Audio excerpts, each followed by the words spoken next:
Ay, nako. Sakit sa ulo. But anyway, partner, magandang gabi. At magandang gabi sa mga listeners natin. Before natin to simulan, introhan ko na agad to. Putang Welcome sa pinaka controversial na podcast dito sa Pilipinas at soon to be number one. sa buong Ah, mundo. bakit to? Podcast! Woo! Palakpakan ng mga unggoy. Son, So, may ayan, ano na, may partner. effects na, may clapping effects na soon. By the way, by the way, sa mga listeners at viewers, maraming salamat sa mga nakikinig sa amin. Lalo na namin to i-improve gradually nung selves namin since we having listeners from the Singapore and Australia Hello, itself. hello guys. How Yeah. are you guys? Thank you for Yeah. listening to this This is for the podcast. analytics from Spotify. So, Yes, yes. specifically from Melbourne. So, tingin ko foreigner or OFW Mm. Yes, ang yung makikinig. basa na yung mga trip natin eh. Kaya minamanifest talaga namin Yes, itong yes. na to na soon sa buong mundo sa Galaxy. Pati Ah, si yeah. Galactus manonood. Yes, yes, exactly. So, ayun partner, moving forward tayo sa topic natin ngayon. So, congratulations pa partner kasi nasa episode 18 na tayo. At ang Yun. title netong pag-uusapan natin is bakit may mga kupal na boss sa pinagtatrabaho mo. So, yan yung mga magandang ano natin. Alam ko, sa mga listeners natin dyan, Alam maraming ko mga, makaka-relate kayo yan, niyan at lalo tayong dalawa kasi minsan ayan. nagkikwentuhan tayo personal eh. Di ba? Yes, yes. So, Di maiiwasan. partner, ano ba yung mai-share mo sa akin sa experience mo pagdating sa may naging boss ka na ba or naging amo na ang laking K talaga niya?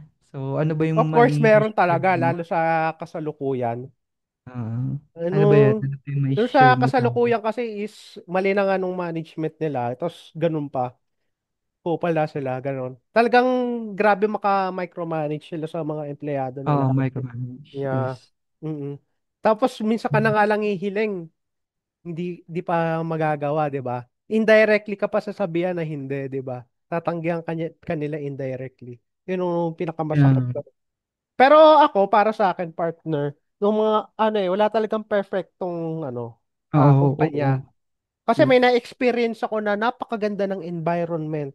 Ang ganda ng Mm, nung work environment na sinasabi ko is hindi lang doon sa workload pati doon sa mm, to the person itself or to your colleagues itself. So mm, wholesome.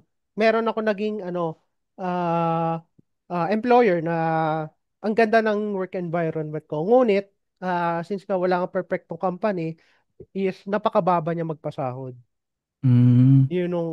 Siguro malaki Yun yung mga na-experience ko mm, sa anim na company na ako'y namasukan. okay. Sayang naman yun. Siguro Oo. mababa lang kasi talaga yung pinaka-income ng Mm. company. Ganun. Pero sana yung company na sabi mo is mas yumabong pa yung ano nila, yung business nila para at Opo. Ako naman lahat-lahat. wish all the best naman sa mga naging employer ko eh. Kasi ang nakikita ko dyan na problema talaga dyan ng punot dulo or yung mga ugat ng na nagkakaroon tayo ng kupal na boss is yung mga tao mismo. Oo, Hindi na natin papangalanan yung mga maganda yon yung pero company pero oo. yung ano, mga taong nagtatrabaho doon ano, mga may saltik sa ulo. Technically speaking, nung pinapasok ako ngayon partner is may potential naman talaga eh. Medyo okay Mm. naman siya kasi since it is a logistic firm. Mm. So, yun, technically speaking, malaki potential niya kasi maganda kasi Malaki yung kasi mga kita diyan eh. oo, malaki kita sa maganda ang trading kasi sa panahon ngayon Oo. eh. Kasi since kakabalik lang natin galing lockdown, ngayon lang magbabaw eh, di ba? Yes, exactly. So, ayun, yun nga yung mga nakakatuwa at nakakalungkot na sitwasyon ng pagdating sa maging ano ka. empleyado at nangangamuhan Alam ka. ko, May partner, may gusto ka ring ano i-share ng bahagya sa mga listeners at viewers natin. Syempre, ano natin, i-share natin 'yan sa mga ano, sa mga Dole, listeners natin na dole, dole, pero hindi dole. naman ano 'yan, hindi naman basta ito Kakanta na ba tayo? mapapakinggan niyo naman 'yan. Maririnig niyo naman 'yan sa ano, sa mga sasabihin namin ng Mm, partner ko. So, before I proceed dun sa experience ko, ano muna, bibigyan ko muna kayo ng ano ba yung ideya ng pagiging kupal na boss? mm, So, ano, dito kasi partner, yung kumbaga ang idea ko diyan kasi marami kasi partner na empleyado na nakakaranas ng pagkukupal na boss. Yung mm, mga team leader partner na abusado sa kapangyarihan, walang mm. empathy, at Yan. laging tama kahit mali na yung ginagawa niya. Pero minsan naman, meron namang point kung bakit sila ganun. Meron may mga dahilan na ano kung bakit naging ganun yung ma-emosyon yung mga boss, ganyan, leaders na tinatawag. Pero Masipit sa uh, pinakataas. mm, Ganun ba? cause yan kasi partner ng ano, like for example, pressure, insecurity, Mm-mm. and then also yung kultura ng company. Kaya puro takot or control yung ano sitwasyon. So, ayun yung pinaka-idea na maibibigay ko. And then, moving forward sa experience na ano, na nangyayari sa lahat, hindi lang sa akin, hindi lang sa iyo, or sa lahat ng mga empleyado is napakahirap bilang maging isang empleyado at nangangamuhan. Unang-una dyan, pag nagtatrabaho ka ng maayos, pag once na nakitaan ka ng potensyal na maayos yung trabaho mo, maayos yung pakipag-communicate mo, maayos yung pakikisalamuha mo sa mga employer mo or sa mga boss mo, minsan ginagawa nila sinasamantala nila yung strength mo. Yung strength mo na magtrabaho ka dun sa specific na job na Mm-mm. binigay sa iyo or sa atin, minsan inuutusan ka na nila wala na sa job description mo. Kumbaga, ano, based kasi sa labor code, bawal kasi yun na aabusuhin yung manggagawa na hindi naman akma dun sa job description, dinadagdag mo. Yeah, Maski exactly. ang problema pa nga natin dito sa Pilipinas, yun na nga, suntok sa buwan na nga yung sahod, tapos dadagdagan ka lang ng trabaho, tapos sabihin sa'yo, tataasan kita ng ng posisyon. Pero ang totoo niyan, pressure yung Trabaho ibinibig. lang. Trabaho lang Trabaho lang. tinataas. Tapos kung magdadaglag lang sa inyo, is Tas minsan, 1K. yan, minsan Tas 1K. 3 digits lang, di ba? Masaklang nga Tapos, 3 digits eh, di ba? Nung iba. Tapos, niyan partner, ang system pa niyan, pahirapan pa pagdating sa mga benepisyo. Like, for example, yung mga sick leave. Unahin muna natin yung sick leave. For example, sorry kung magda-drop down ako, pero ranas din to ng mga listeners natin na nagtatrabaho sa Mm.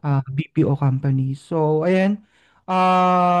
For example, nagkasakit ka, yan, tatawagan ka, sasabihan ka pa, totoxikin ka pa, Kaya mo pa nasasabihin, ba ba?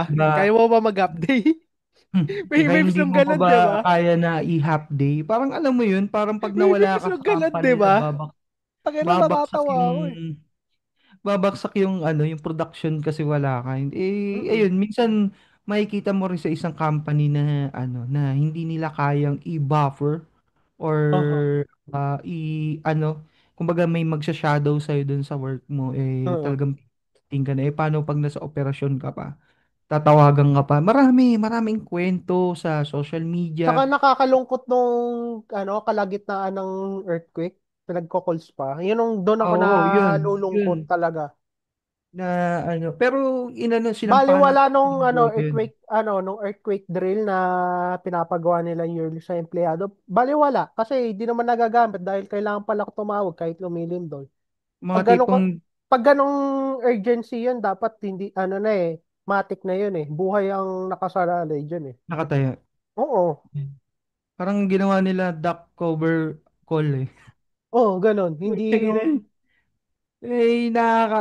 kumbaga kasi para sa akin, partner. Nakakababa ng kasi yan, ng self-esteem. Mm. Kumbaga, kaysa sipagin ka, eh, talagang bababa yung motibasyon mo na para magtrabaho or magpatuloy hanggang sa dumating ka na sa, sa punto na magre-resign ka na.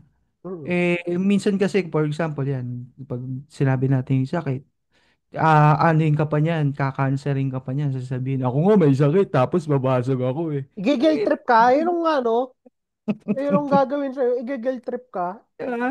Eh O sa parang, isip-isip ko kung ako yun, tayo, anong pake ko, gago ka ba? Hindi di ba? ba? Tapos meron pa niyan, meron pa akong experience niya, yung mga tipong, Buhay mo yan ah, eh. pinupush nila yung work-life balance, di ba? Tapos sasabihin Pinupush nila nila tapos ganun. kunwari, pero ang lakas nila mag-power trip. Oh, ano lang nila yan, label lang nila yan. Pero Label lang nung kung hindi work-life may, balance, pero wala silang pakialam sa work-life kung balance mo. hihimayin mo, talagang mababad trip ka talaga. Mm. Tsaka meron pa yan, na-experience ko na na for example, sasabihin nila, pamilya tayo dito. Iisang pamilya tayo. Pero kung tutuusin lang, pinagtitripan ka, di ba? Oo. Na- Kulang na lang sabihin mo na lang, na kung ganito naman lang yung pamilya ko, mas pipiliin ko na lang na na maging sutil na pamilya nyo kung Mm. ganyan lang Kung ganyan ang liliit. magulang ko, Ano. magpapakulit na lang ako. Marami talagang masasakit na experience pagdating sa ganyang sitwasyon kasi talagang ginagamit nila yung posisyon nila para nyari pong ayaw ka, ganyan. So pagtitripan ka nila, bibigyang konting pagkakamali lang, eh talagang i-escalate ka na Mm. talagang kakausapin ka na ng HR kasi Bawat ano, magkakakampihan bawat sila kibot eh. mo, ano Pansin ka na. nakabantay sila. Oh, daig Oo. pa sila CCTV. Mm-mm. Kaya unting mali Ano mo pa lang, yan? sana, sakta. Magkampi pa yan, yung mga managers na yan, magkampi pa yan sa Managers, HR. HR, ayan, tapos Yeah. management. So, ayun, nakakawala talaga ng amor na magtrabaho sa mga ganyang company. Mm. Yung iba naman, nag escalate na talaga na pinapadole na nila kasi sobra-sobra na yan. So, guys, kapag magdodole kayo, bilang empleyado, alamin niyo muna yung yung karapatan niyo. Ano ba yung mga bagay or mga nilabag nila pagdating sa karapatan bilang empleyado. And then, syempre, kung may nalabag na, kumuha kayo ng mga ebidensya na talagang Yan. na nila. It's either na screenshot or Mm. recording na nagpapatunay na talagang nilabag nila yung karapatang pang-empleyado mo. But before you escalate in the labor, you need to go process muna nung nila, Nung yung HR. muna ng explanation, Mm. ide-defend mo muna yung sarili mo. Kung wala talaga at feeling mo sa sarili mo na no way out ka na at talagang pinagkakatulungan ka na nila, that's the time na mag-escalate ka na sa labor. Kasi tutulungan ka naman ng ng labor para Oo. bigyan ng awareness yung pinagtatrabuhuan mo, yung employer mo na mali yung ginagawa nila. Pero kung it continues na ginagawa na nila yan at maraming palabor na sa company na yan, eh possible na bigyan ng sanction yung Mm. company na yan. So marami naman yan, makikita nyo naman sa YouTube or may mga tutorial kung paano ba ide-defend yung sarili mo pagdating sa mga ganyang situation.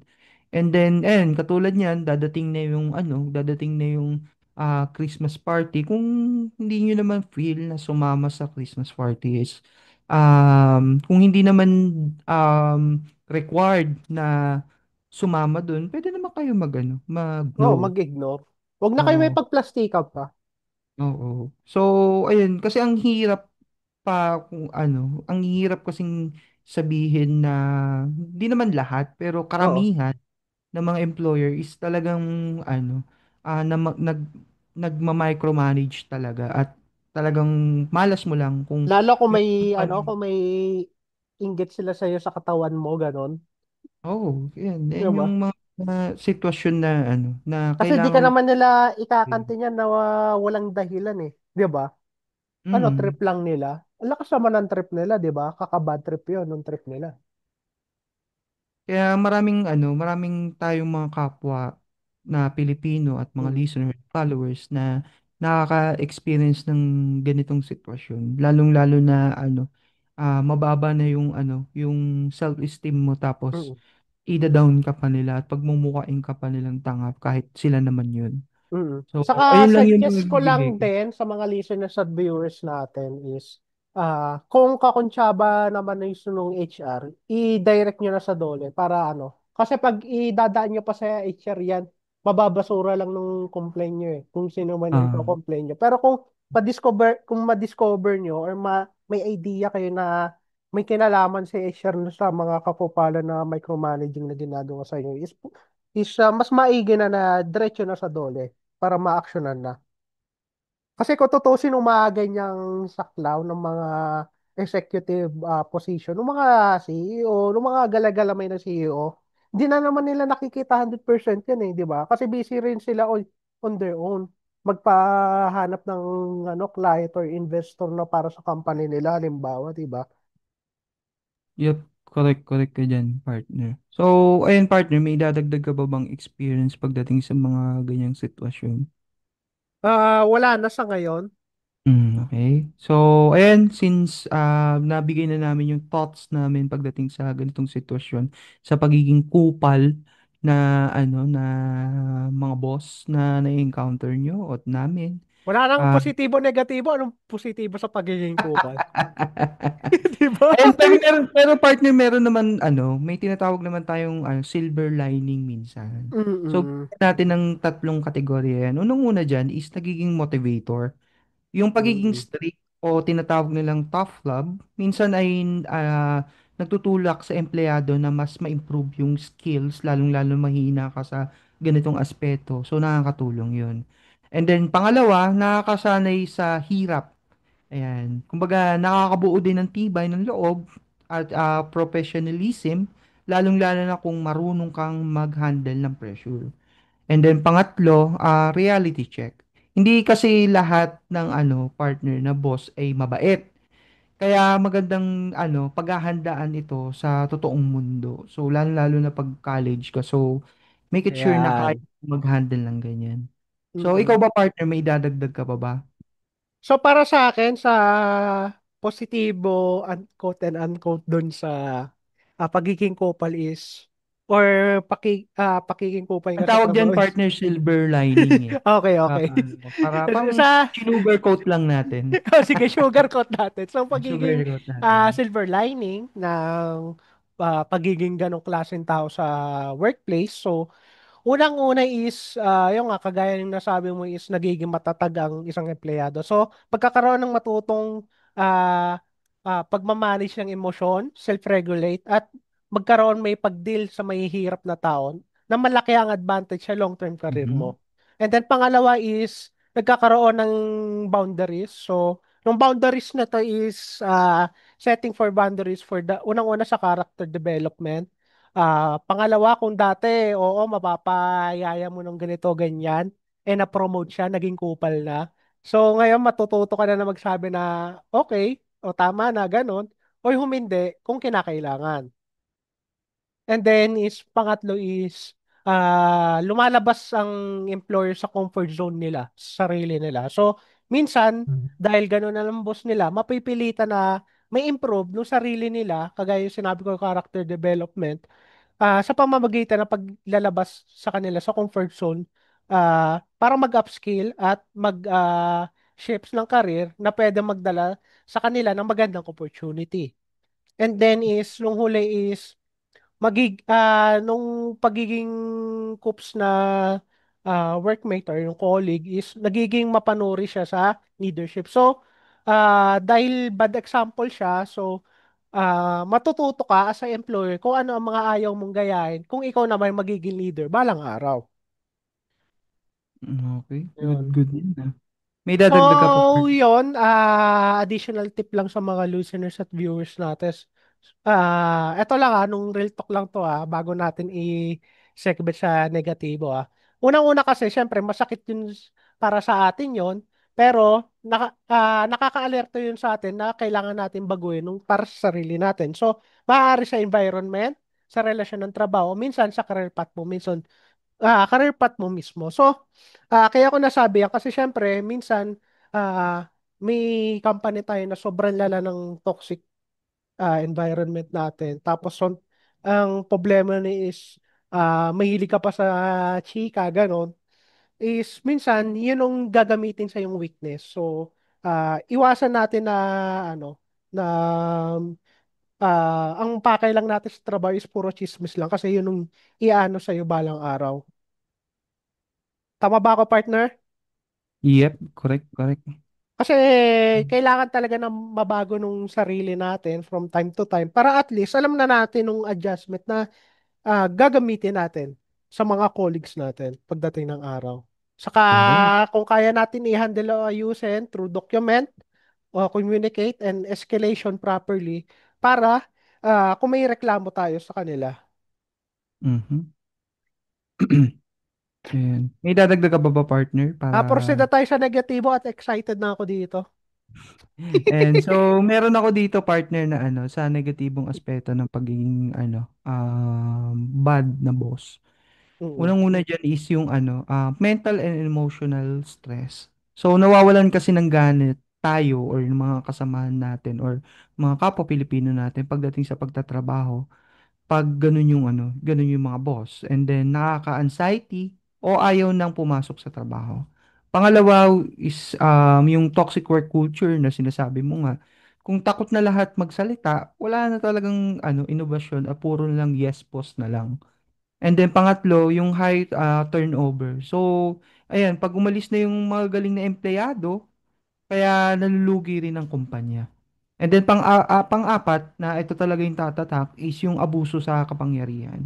Mm. Ginagamit kasi yung posisyon para panakot o like yung naririnig natin, yung nangyayari, yung pagsisipsip o yung bullying ng ng mga empleyado. So yun yung may share ko pagdating sa mga negatibong aspeto ng topic natin. How about you, partner? May dadagdag ka pa ba?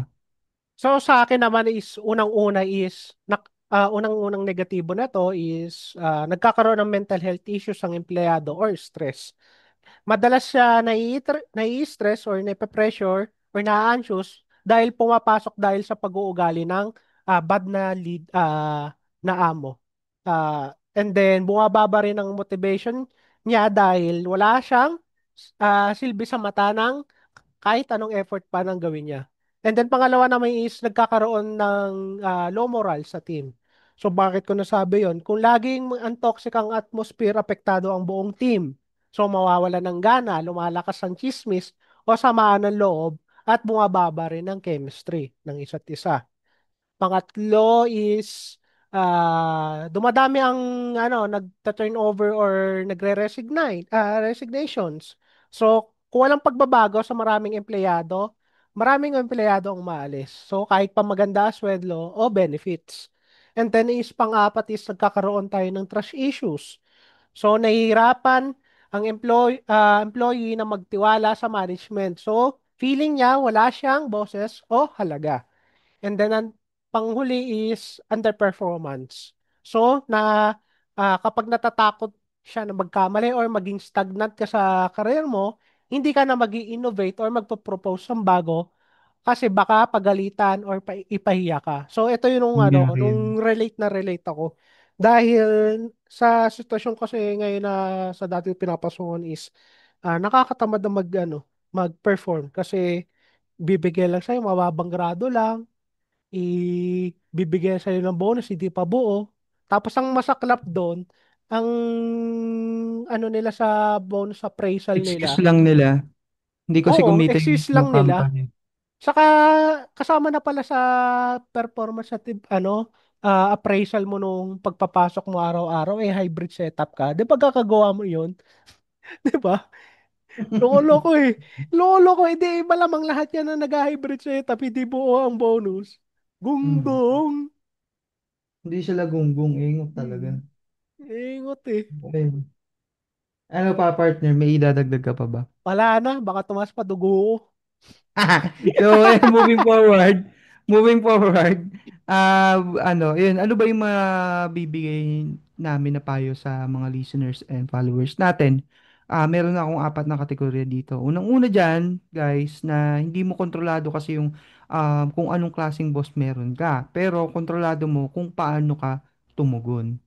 Pangalawa diyan, huwag mong hayaan na sirain ng isang kupal na boss ang iyong work ethics and self-worth. Mm.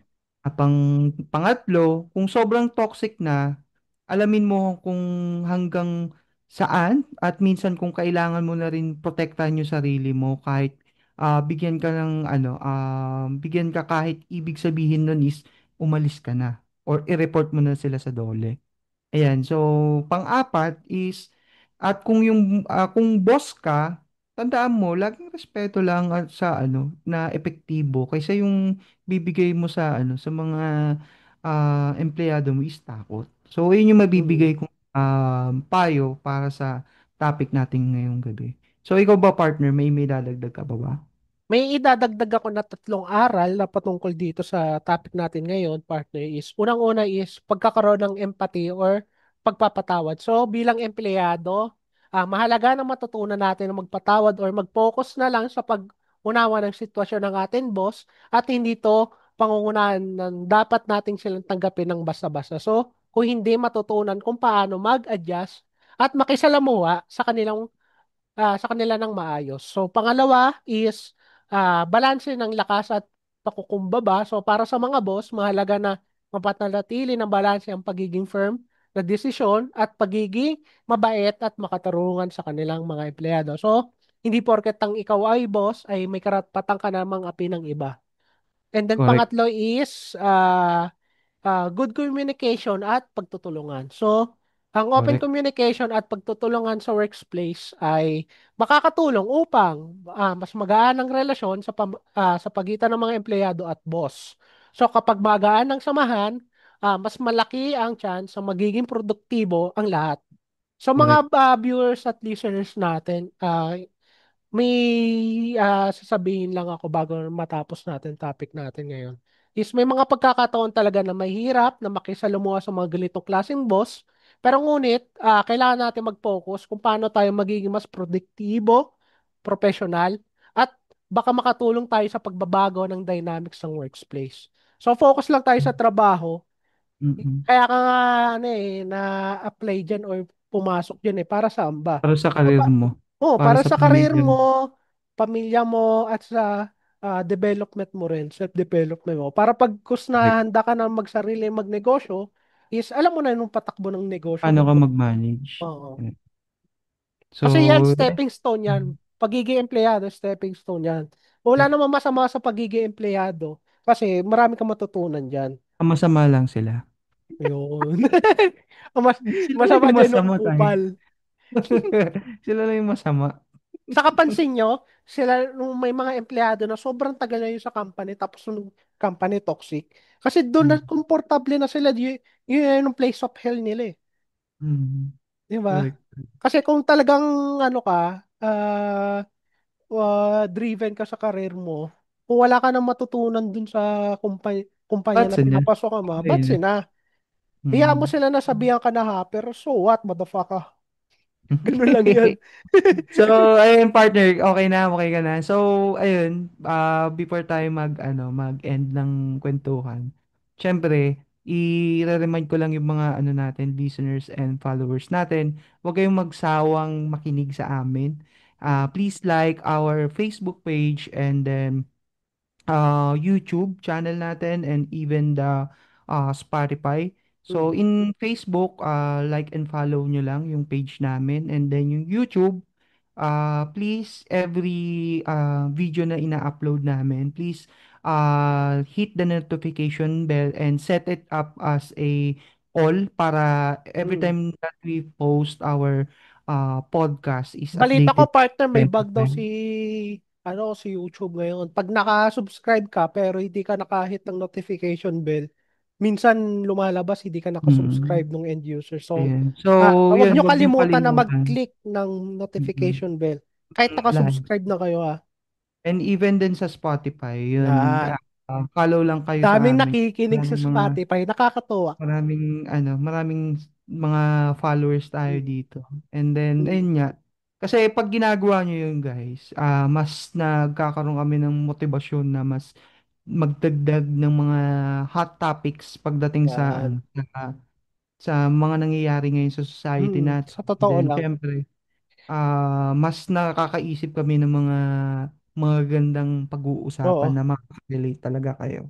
Di kami So, makakaabot sa ganito kung hindi kayo mag-subscribe at makinig. Kaya exactly. So, kailangan yan, makinig umabot kayo na nga at tayo ng mag-follow. 18 episode eh. Kaya nga eh. So, ayun. So, before natin sila iwan partner, may iwan lang akong katanungan pagdating sa ganitong Mhm. sit.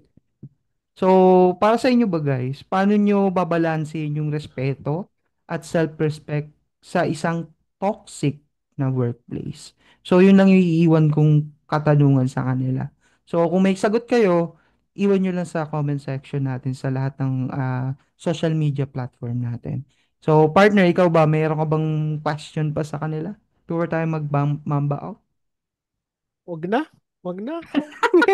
Kupal ka ba, boss? Kupal ka Boss. ba? Boss, Kaya boss. pala boss eh. Ikaw pala yan, boss. Araw-araw mo na akong ginaganito, boss. Maglilib lang eh. Tangina eh. Paglilib na lang, pagdabot mo pa, sinasabi mo pa, privilege pa namin. Kupal ka ba, boss? But anyway, maraming maraming salamat sa inyo guys sa pakikinig. At patuloy lang natin itong kwentuhan natin every night, every Mm. araw, every day. So, abang lang kayo sa Baka susunod malay namin. nyo, open cam na kami soon. Uy, wag kang ano, ngayon mo na sila. Wala pa nga tayo Eh ano, wala ba? Surprise emergency. pala, surprise. Ayan, Biro mo lang. surprise. So, ayan, maraming maraming salamat at ito ang Mamba Bakit to out. Podcast.